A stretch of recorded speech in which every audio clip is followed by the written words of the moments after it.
सळसळत्या रक्ताच्या जिवंत हृदयाच्या शाबूत डोक्याच्या माझ्या तरुण मित्रांनो आणि मैत्रिणींनो, लेट्स टॉक विथ प्रवीण या आपल्या चॅनलमध्ये आपल्या सर्वांचं स्वागत. आणि बऱ्याच लोकांनी सुंदर अशा कॉमेंट्स आपल्याला दिलेल्या आहे आपल्या या चॅनलवर, या व्हिडिओवर. मागच्या ज्या व्हिडिओच्या ज्या काही कॉमेंट्स आहेत त्या मी सगळं वाचल्या आणि सगळ्यांना रिस्पॉन्स केला. सगळ्यांचे खूप खूप आभार आणि धन्यवाद. आजच्या आपल्या या व्यक्तिमत्व या विषयावर या व्हिडिओमध्ये आपण चर्चा करणार आहोत. पुढे व्यक्तिमत्व म्हणजे काय. आम्ही जे काही कार्यशाळा घेतो, जे वर्कशॉप्स घेतो, त्या वर्कशॉप्समध्ये खूप विद्यार्थ्यांपासून तर अगदी अधिकाऱ्यांपर्यंत पार्टिसिपंट्स सहभागी झालेले असतात.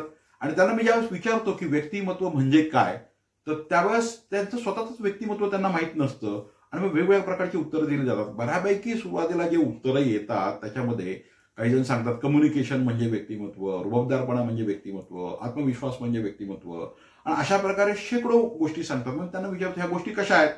मग त्यातले काही हुशार विद्यार्थी असतात, ते सांगतात की ह्या सकारात्मक गोष्टी आहेत. मग जेवढ्या काही शेकडो गोष्टी असतात त्या सगळ्या सकारात्मक गोष्टी असतात आणि त्या सकारात्मक गोष्टी आहेत. मग मी त्यांना असं विचारतो की व्यक्तिमत्वामध्ये फक्त सकारात्मक गोष्टी असतात का. मग ते सांगतात नाही. मग कशा असतात. मग ते म्हणतात नकारात्मक पण असतात. मग कुठल्या कुठल्या. मग राग, द्वेष, मत्सर अशा पद्धतीच्या शेकडो गोष्टी ते सांगतात. आणि मग मी त्यांना असं विचारतो की याची आपण व्यक्तिमत्व म्हणजे काय असं जर विचारलं तर आता काय होतं नेमकं. ह्या सगळ्या सकारात्मक आणि नकारात्मक गोष्टी जर व्यक्तिमत्वामध्ये आहेत तर याची व्याख्या कशी तयार होईल. मग ते सांगतात, काही जण वेगवेगळ्या पद्धतीने व्याख्या तयार करतात आणि त्याचा मग मीन आपण काढतो की सकारात्मक आणि नकारात्मक गुण अवगुणांचा समुच्चय म्हणजे व्यक्तिमत्व. आणि ही युनिव्हर्सल गोष्ट आहे. ही युनिव्हर्सल व्याख्या व्यक्तिमत्वाची आमचे विद्यार्थी तयार करतात, पार्टिसिपंट तयार करतात. हीच खऱ्या अर्थाने व्यक्तिमत्वाची खरी व्याख्या आहे. मात्र या व्यक्तिमत्वामध्ये सकारात्मक आणि नकारात्मक गोष्टी असतात. आपण एक उदाहरण बघू. एक सुरेश मुलगा असतो आणि हा सुरेश एक पांगुळ गाडा चालवत असतो. पांगुळ गाडा चालवत असताना तो धपकन पडतो आणि रडायला लागतो. त्याची आई घरामध्ये काहीतरी धुनी भांडीचं काहीतरी काही कामात बिझी असते. ती येते आणि बघते आपला मुलगा हा पांगुळ गाडा चालवत असताना पडलेला आहे. मग ती त्याला उचलते, बेडवर नेते, त्याला थोडंसं मारते सुद्धा, शिवीगाळ करते, मेल्या मुर्द्या, आणि मग तो आणखीन भोगाट बसवतो आणि रडायला लागतो. आणि मग ती त्याच्या कामाला निघून जाते पाळण्यामध्ये त्याला एकट्याला टाकून.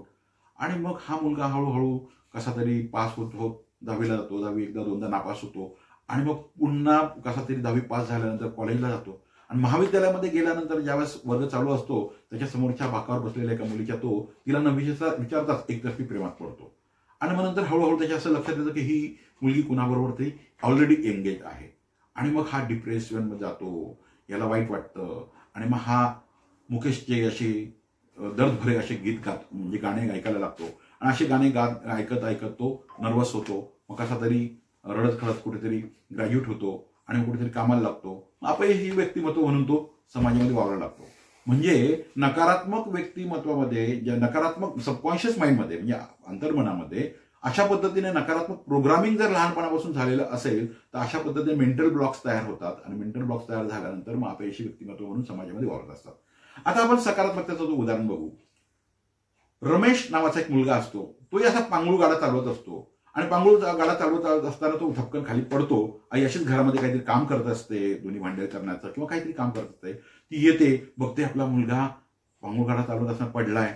मग त्याला उचलून घेते, त्याचा पापा घेते, त्याला प्रेम देते, त्याला कुरवाळते, त्याला चुंबाळते आणि छान मस्तपैकी त्याला कॉन्फिडन्स देते. आणि पुन्हा मस्त तो छान हसायला लागला की मस्तपैकी त्याला पुन्हा पांगुळ गाडा कसा चालवायचा ते शिकवते. आणि तो मस्त दूर दूर दूर दूर मस्त पांगुळ गाडा चालवतो. आणि सकारात्मक व्यक्तिमत्वाचं प्रोग्रामिंग त्याच्या अंतर्मनामध्ये होतं, सकारात्मक सूचनांचं. आणि मग तो हळूहळू मोठा होतो. छान यशस्वी विद्यार्थी म्हणून त्याचे मार्क्स पण खूप छान येतात. 10वी पण पास होतो. मग महाविद्यालयात जातो. महाविद्यालयात गेल्यानंतर तोही असाच एका समोर बसणाऱ्या मुलीच्या प्रेमात पडतो एकतर्फी. हळूहळू त्याच्या लक्षात येतं की कुणाबरोबर तरी एंगेज आहे ऑलरेडी. म्हणतो ओके नो प्रॉब्लेम, ये नाही तो और सही. मग अशा पद्धतीने सकारात्मकतेने तो नर्वस न होता पॉझिटिव्हली जे अंतर्मनामध्ये प्रोग्रामिंग झालेलं असतं त्या प्रोग्रामिंगच्या आधारावर तो यशस्वी व्यक्तिमत्व म्हणून समाजामध्ये वावरतो. तर हे एक तुम्हाला महत्वाचं मी सकारात्मक आणि नकारात्मक प्रोग्रामिंगचं उदाहरण दिलं. आजच्या व्हिडिओमध्ये आपण या ठिकाणी हेच डिस्कशन करूया. याच्यावर तुम्ही विचार करा. तुमच्या मनामध्ये काही समस्या किंवा प्रश्न निर्माण झालेले असतील तर जरूर कॉमेंट्समध्ये टाका. त्यावर मी नक्की बोलेन.